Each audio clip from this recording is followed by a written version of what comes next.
Hello, America, and welcome to the Glenn Beck program.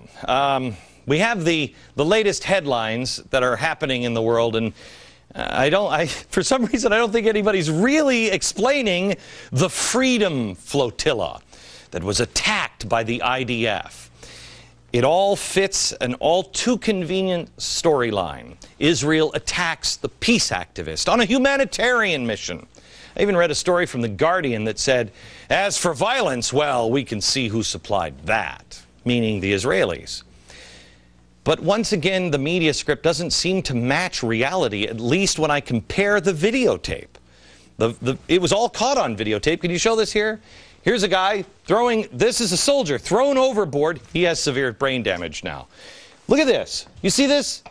There's a soldier on the ground, and they're using pipes to beat him. I'll show you when we've seen this before. We have seen that scene before. But everybody ran to the defense of the guy on the ground. That video, you're hard-pressed to see it here in America from media outlets besides Fox. Nobody seems willing to show that, leaving the question, why?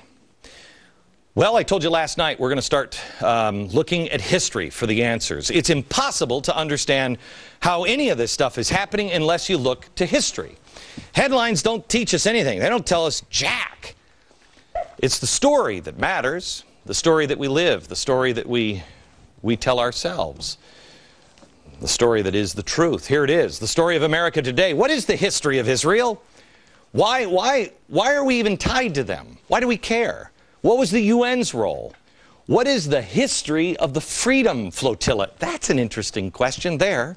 Who's behind that Freedom Flotilla, those humanitarians? Is there anybody with the Freedom Flotilla that's from America that's involved? Wouldn't you like to know that question? And how did the world and the press come to the idea that Israel was killing everybody so fast with that video there? And has this ever happened before? Tonight, the facts, the history, the story of America.